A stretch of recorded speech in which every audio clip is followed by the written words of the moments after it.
You just have to love being human. And I'll come back to that in a moment. But I want to start this out by saying that which is most general is most personal. And I learned that several years ago from my mentor, Jim Fortin. But it just really came home to me today as I was having a conversation with one of my Voxer clients for the month of August. Now, if you missed out on that, I offer it occasionally, but not all the time. All you have to do is DM me. It's not coaching, it's not mindset. I'm using my conversational hypnosis skills to help you unlock things at the level of identity or higher to get shifts in your life, shifts that are permanent. And as we're having a conversation today, I was like, oh my God, I hadn't chosen what I was going to talk about on my podcast today. And now this person has set me on a whole other path because I realize I have not talked about this in a little bit.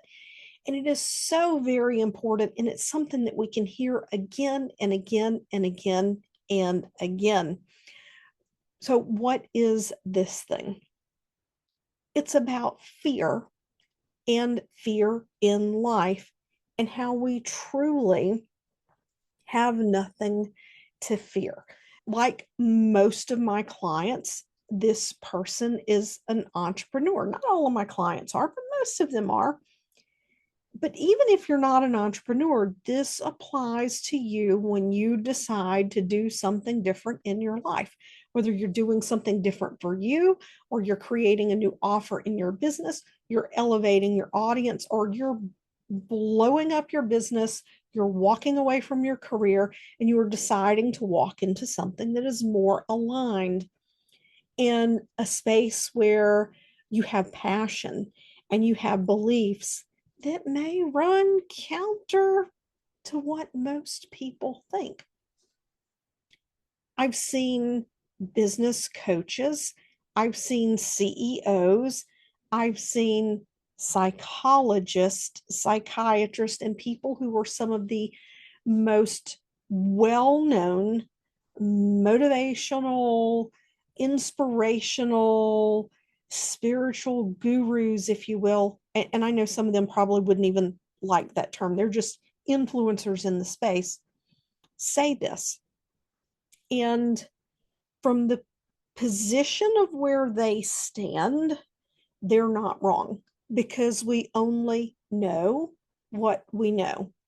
But then again, there's also this level of playing to the marketplace. And I don't play to the marketplace. I'm not playing freaking games with your mindset. So, what is this belief? It's this belief that you have to live with fear.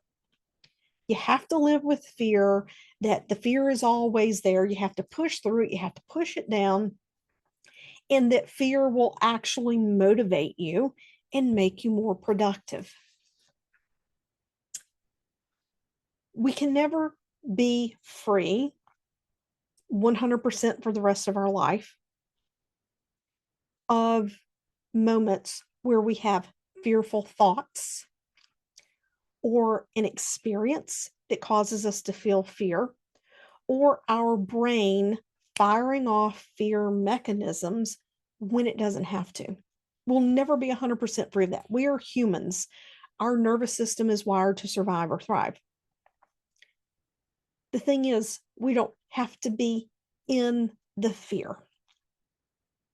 All fear, other than when our startle reflex is activated from a loud noise or falling, all other fear is created right between our ears based on our experiences, our perceptions, our misperceptions, the stories we tell ourselves, the stories we've picked up from the people in our lives.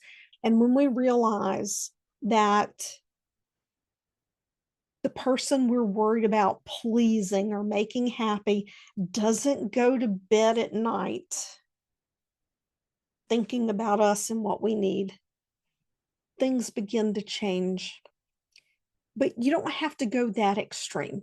You don't have to go that extreme. Let's start very simple and straightforward here.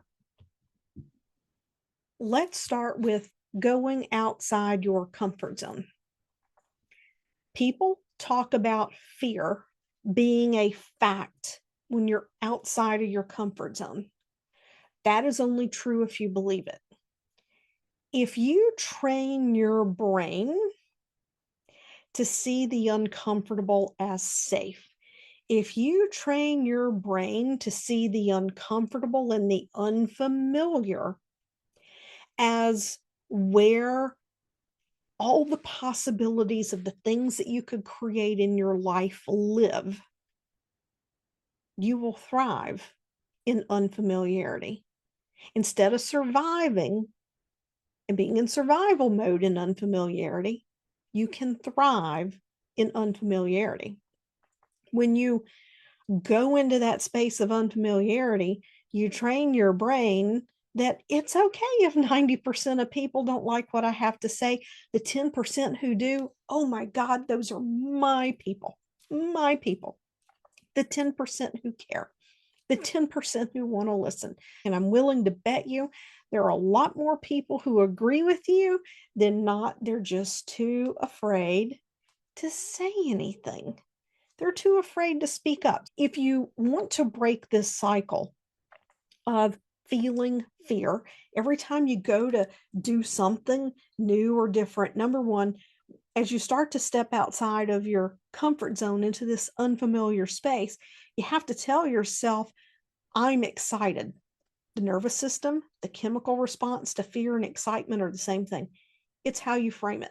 I've said this before. Think about somebody on a roller coaster. One person hates roller coasters. They're scary. They make their heart constrict. The other person loves roller coasters because they love the thrill.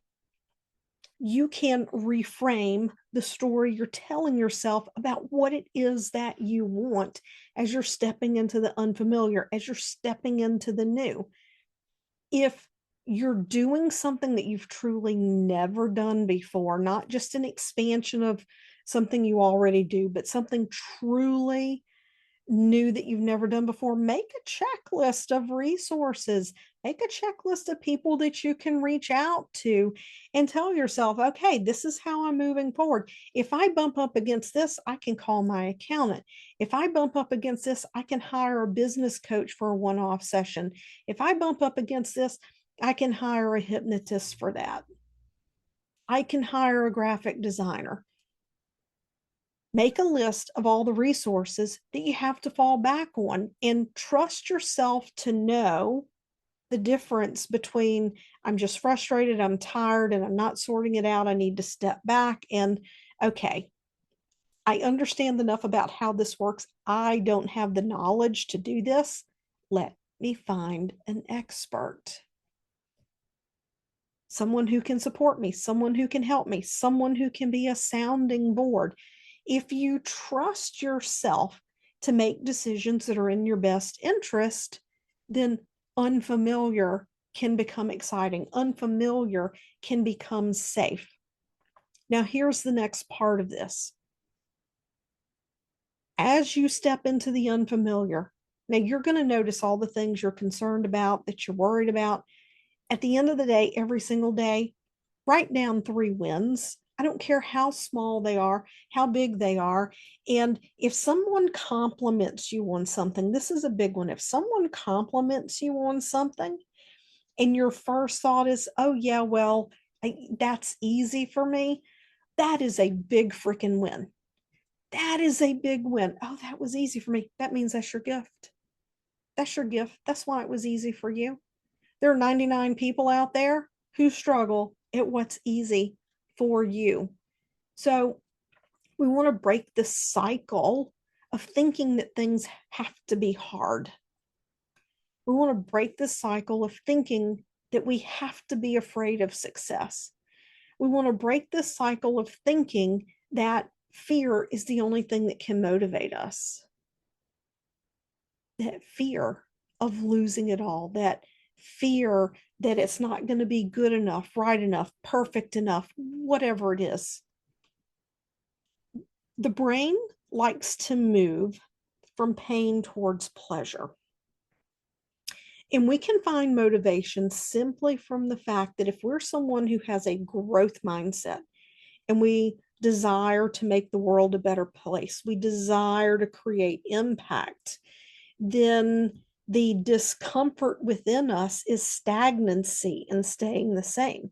So to move out of that discomfort of stagnancy and the idea that we have to live with the fact that we didn't do everything that we were capable of and had the potential to do, that is the discomfort that will move us forward. It will keep us going forward.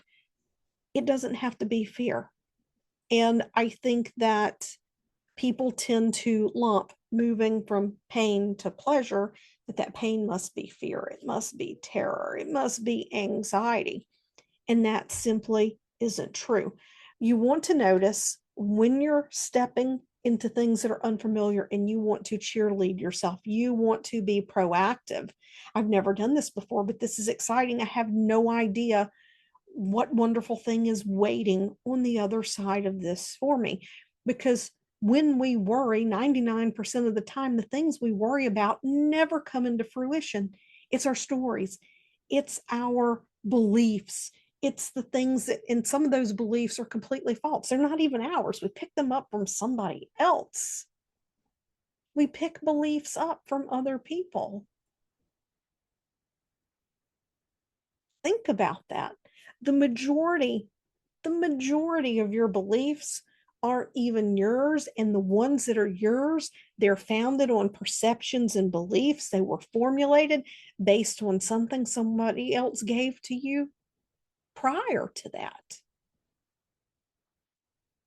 Our beliefs are the matrix. Our perceptions are the matrix. You are this beautiful, divine, spiritual being. And I said this to one of the Voxer clients this morning. I said, I don't know if this is going to resonate with you. Doesn't resonate with a lot of people. But what you're here to do, you are a light worker. By the very definition that you've come here to help people see that some aspect of their life can be better, can be more fulfilling, can be more in tune with what's right with them and their heart. By definition, that makes you a light worker. And whether you go up the hierarchy of light worker, healer, shiny one, chosen one, whatever it may be, you are on that spectrum. You have a passion here to bring light to people. Actually, we all are here to bring light. Some of us are just at different steps on the journey than others, and some of us have many more lessons to learn before we get there than others, and that's okay. We're all here for our own human experience, and we choose whether or not to learn the lessons that we're here to learn. I said that last week, but we are in a very, very special time in humanity. And we tend to look outward to other people. I know I used to be one of these people years and years and years ago. Why doesn't somebody do something? If each one of us, me, you, everybody everybody I know, if we each spent just a couple of minutes, I mean, if we could get 5% of the population for just 1 or 2 minutes to tune in and focus on love, not love of ourselves, not love for another person, but just the feeling of love. And just to sit in that energy for a minute, we would massively shift the planet. Just 5% of people, that's all it takes. It takes a lot less than that to create change. It's more easily done with fear and anger.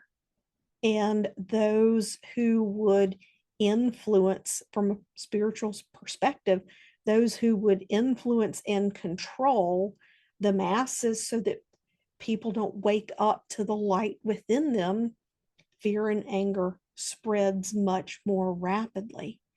And it's because of the way our brain works, survive or thrive. Fear and anger create an immediate open loop. And people begin searching for how do I get safe? How do I get safe? I don't like this. I have to do something to protect myself. It takes intention and attention to unplug from that. And I'm sure most of you who are listening already know that, but we get to practice it every day. And the more we practice it, the better we get. Intention and attention. Have our attention on where our mind is. Focus our attention with intentionality. Focus our words with intentionality, our energy with intentionality, all the things. Now, if you're wondering how the brain got you looped up in this to start with, on Friday, I'm hosting Deep Influence. It's a 90-minute masterclass. We're getting into the neuroscience of how these patterns got stuck into place. I find that for many people, knowledge is very empowering. And sometimes simply understanding and having that empowerment, you're no longer the victim to your thoughts. You're not a victim to your beliefs. Sometimes might you need help shifting them because you don't understand exactly what the root is. That's what hypnosis is for. But our thoughts, our mind, the way our brain functions within the mind, it is not separate from our body. So in Deep Influence, we're talking about the neuroscience of hypnosis and mind body change.